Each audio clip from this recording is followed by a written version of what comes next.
Жюри определило лучшего юного мультипликатора. Сегодня прошел показ первого республиканского фестиваля «Чудеса кино». Организовал мероприятие благотворительный фонд «Харысхал». Оценил работы юных художников наш корреспондент Рудольф Сахаров. В расписании сеансов кинотеатра «Центральный» сегодня только мультфильмы. Здесь проходит первый республиканский детский мультипликационный фестиваль. Создание 5-минутного ролика – процесс очень трудоемкий, особенно для детей. Однако с помощью опытных и увлеченных своим делом специалистов монтажа нарисованная картинка становится подвижной. В процессе работы у каждого есть своя функция. Кто-то из ребят рисует солнце и небо, кто-то ответственен за свет. Немаловажно подобрать нужный тон для фона. В дальнейшем несколько кадров быстро сменяют друг друга. Солнце начинает светить ярче, а главные герои сцены обретают жизнь. О начале фестиваля мы заявили месяца 3 назад. Поступило всего заявок около 50 из многих улусов нашей республики. Оказывается, в нашей республике очень много детей, которые любят мультипликацию. Поступили не только профессиональные студии, которые занимаются этим профессионально, даже поступили заявки из семейных студий. То есть у нас есть даже такая традиция семейная создавать мультики.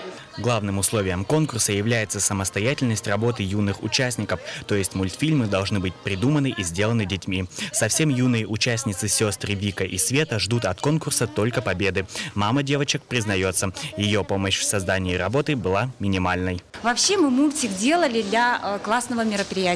Да? Нам нужно было сделать мультик по сказке Соруна Мавлона. Ну, вот сделали, участвуем. Очень серьезно подошли, рисовали сами, озвучивали сами. И вот персонажи двигали тоже все сами.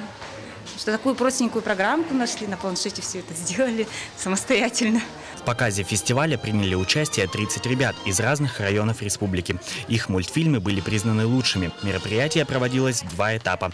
Первый включал в себя отбор лучших работ. На втором этапе детское и профессиональное жюри подводило итоги. А сегодня озвучило имя победителя. Им стал ученик школы номер 7 села Кутана Алданского улуса Клим Николаев. Родные помогали, руководитель. Но большинство работы сделал сам я. А как долго на это ушло времени? 1 месяц, можно так сказать. По словам организаторов фестиваля, детские работы отличаются особой искренностью и добротой. В них юные таланты раскрывают собственный мир, где не встречается зло, а в жизни героев царит любовь. Такие мультики будет интересно посмотреть не только детям, но и взрослым. Рудольф Сахаров, Василий Слепцов. Новости столицы.